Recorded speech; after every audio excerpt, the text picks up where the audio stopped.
Selamat pagi. So, hari ni saya nak share macam mana kita nak exercise untuk bahagian dada di rumah saja, tanpa peralatan gym. Boleh buat kat rumah je. Okay, korang amalkan. Ni bagus ni.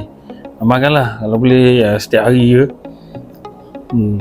Okay, jom follow video ni sampai habis.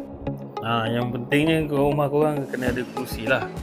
Kalau ada kerusi, kita boleh buat lah. Kalau tak ada kerusi, kau carilah lebih kurang benda-benda yang boleh support kaki kau kan, untuk tahan.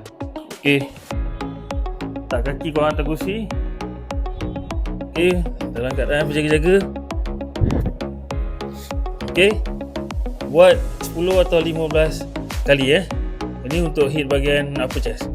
Okay, 1 2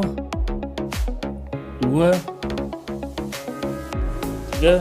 Ini untuk middle chest, bahagian tengah chest Okay, push up macam biasa. Sama juga 15 kali. Buat dalam 3 ke 4 set. Kalau tak larat, kalau pancit 15 kali, buatlah 10 kali ke kan. Okay, position sama dengan aras bahu. Kaki ke belakang. Tengok depan jangan tengok kiri kanan. Tengok depan ke bawah. Okay, 15, 10 atau 15 kali. Okay, so 2. Exercise yang ketiga untuk lower chest untuk bahagian bawah dada. So ada 2 kursi lah. Kalau tak ada 2 kursi tak apa, kau boleh cari kursi sofa yang tinggi tu kan. Tahan dia macam tu. Okay, position dia macam ni. Jangan sampai tertongging, patah tengkuk. Okay, macam ni. Kaki bawah dia, tengok depan bawah. Sama 15, 10 atau 15 kali, 3 atau 4 set. Okay, 1 2 3.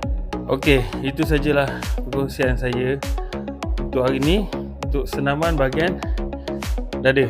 Okay, nanti saya akan buat video tutorial untuk chest workout di gym pula, menggunakan equipment, especially dumbbell. Sebab dumbbell ni kita boleh bawa pergi mata. Okay, antara benda-benda yang kita boleh bawa pergi mana dumbbell. Okay, saksikan video berikutnya.